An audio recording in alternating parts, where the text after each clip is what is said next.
नमस्कार हम भारतम। जैसा कि हम जानते हैं कि कोई भी विदेशी कंपनी जब किसी भी देश में कुछ भी कारोबार करती है तो उसका मूल उद्देश्य लाभ कमाना और वहाँ के संसाधनों का उपयोग करना ही होता है। लेकिन वर्तमान में जो विश्व में जो खतरा है वो सबसे बड़ा वो इंटेलेक्चुअल प्रॉपर्टी को लेकर के या जो सॉफ्टवेयर है उसको संदर्भ में है। कई सारे जो इस क्षेत्र में जो विद्वान हैं वो बताते हैं कि हमारा जो राष्ट्र है या सारी दुनिया पर जो सबसे बड़ा खतरा है वो इंटेलेक्चुअल प्रॉपर्टी के माध्यम तकनीक के माध्यम से मंडरा रहा है। और अभी जब हमने देखा कि चीन और भारत के बीच में जब बॉर्डर पर जो संघर्ष की स्थिति जो उत्पन्न हुई थी उसमें भारत सरकार ने ये उनके ऐपों पर प्रतिबंध लगाते हुए कहा था कि इनका प्रयोग भारत की सुरक्षा के लिए एक गंभीर खतरा है। तो इससे जाहिर होता है कि ये जो जितनी भी टेक्नोलॉजीज हैं, सोशल मीडिया से हैं, वो सभी सुरक्षा के लिए खतरा तो है ही है, इसमें कोई संदेह नहीं रह जाता। और वहीं भारत की जो सेना है तो उसने भी अपने सैनिकों के लिए आदेश जारी किए थे कि वो सोशल मीडिया का प्रयोग ना करें, और विशेष करके विदेशी सोशल मीडिया जिसमें व्हाट्सएप, फेसबुक, ट्विटर सहित सभी नामों को उन्होंने उसमें दर्ज किया था। ये पिछले साल ही उन्होंने इसमें ऐसे ऑर्डर जारी किए, तो कई बार ऑर्डर जारी कर चुके हैं, लेकिन ये अलग बात है, उसका इम्प्लीमेंटेशन जवानों के ऊपर हो रहा है नहीं हो रहा है अलग बात है। तो अभी हाल ही में व्हाट्सएप ने भी अपनी प्राइवेसी पॉलिसी को इम्प्लीमेंट करने की घोषणा की है, जिसे उसने पहले फरवरी में वापस ले लिया था। तो अब लोगों के सामने एक समस्या रहती है कि जिन ऐपों को सरकार ही प्रमोट कर रही है उन्हें हम कैसे छोड़ दें, जबकि दूसरा कोई ऐसा पॉपुलर विकल्प भी उपलब्ध नहीं है।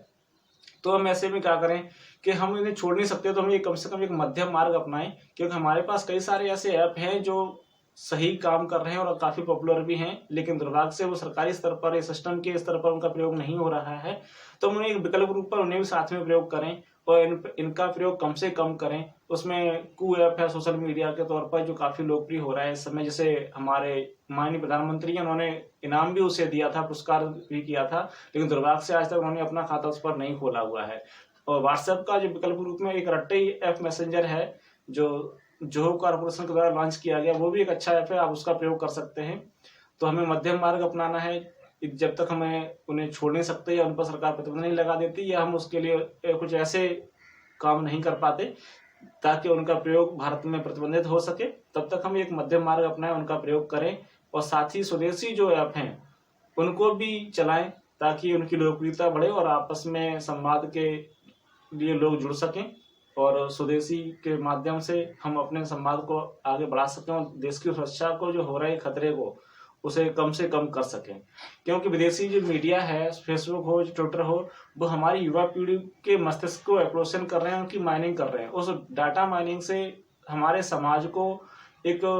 अपने तरीके से ट्रैप किया जा सकता है, उन्हें भ्रमित किया जा सकता है, जो लगातार हम देख रहे हैं। जो हमारी जो समाज की जो व्यवस्था चरमरा रही है कि हमारे अपने देश के लोग अपने देश के विरुद्ध ही खड़े होकर के बोलते हैं, इसका सबसे बड़ा कारण है कि हमारी एक तो शिक्षा प्रणाली जैसी है वो स्वयं ही राम भरोसे है। दूसरा, ये सोशल मीडिया का जो प्रचार है ये हमें नियंत्रित करते हैं अपने तरीके से और समाज को, युवा पीढ़ी को विशेष करके भ्रमित करने में सक्षम है और सक्षम कर रहे, वो भ्रमित कर रहे हैं।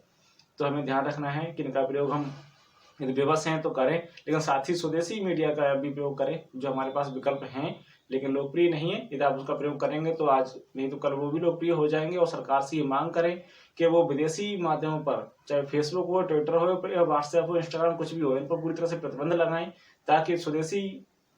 मीडियम जो हैं, जो हमारे माननीय प्रधानमंत्री का ही नारा है local for vocal, vocal for local, तो उसको एक सही अर्थ दिया जा सके। और वो ये भी आग्रह करें कि वो जो नारा देते हैं उस पर स्वयं भी कुछ अमल करके दिखाएं। नमस्कार।